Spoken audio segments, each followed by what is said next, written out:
Hello everyone, here's a tutorial on how to get your Cortex Medallion Series NVR or DVR phone app installed and get your recorder linked back to the app for remote viewing.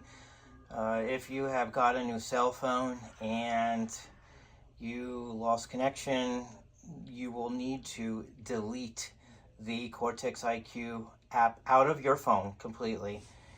For some reason, when the app is transferred from an old phone to a new phone, you need to just completely delete it out of your phone, reinstall the Cortex IQ app, and then add your NVR or DVR back to the app. This is going to be a brief tutorial how to do that. It's not too difficult, but first thing you want to do is you want to take your phone, you want to go to your app store, and you want to search for Cortex IQ.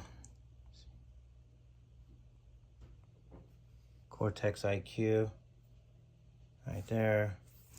Boom. It's already installed in my phone, but literally all you need to do is click on it, download it. I need an update. So once you are done downloading this app into your phone, you are going to need to, when you go to open it, it's going to ask you, do you allow Cortex IQ to use Bluetooth? Do you allow it to use your camera? If you do not okay or allow any of the permissions, it's not going to work.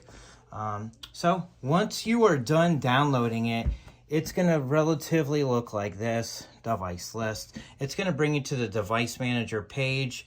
In here, you will hit the plus sign in the upper right hand corner.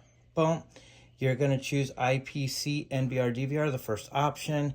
And here, it's going to open up a scanner. That's where you would then scan the QR code that is on top of your box that the DVR or NVR came with, or you can find it directly right on top of your Cortex Medallion DVR or NVR, or you can go into your settings on your actual system, go to menu, go to setup, unlock it,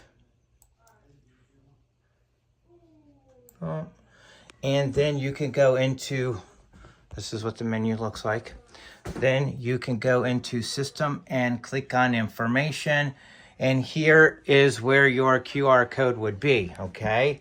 So that being said, once you scan your QR code, the app is going to do everything else. The only thing you would need to do is enter the password. Once you scan that QR code, that's it. You just touch where it says password, and I'll give you an idea of what it looks like.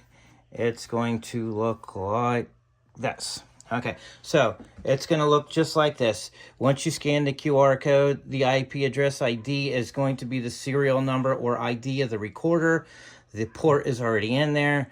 Username most likely is going to be admin, and then you enter your password and you hit save. Okay, once you hit save, it's going to bring you to, it's going to say connecting or connected, and once it's connected, you're good to go. All right, now what I recommend is when you enter your password, you want to click on this little eyelash here, and it will show you the password. Always verify your password's correct before you hit save.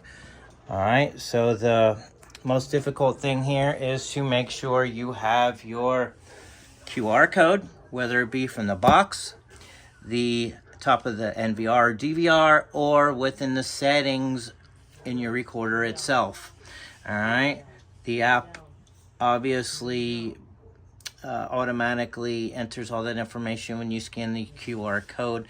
If you need any further help on this, and if you're an existing client, please reach out to me. Most likely you have my cell phone number, or email me, and I would be more than happy to get your system back on your phone. I hope this helped, and y'all have a wonderful day, and see you on the next one.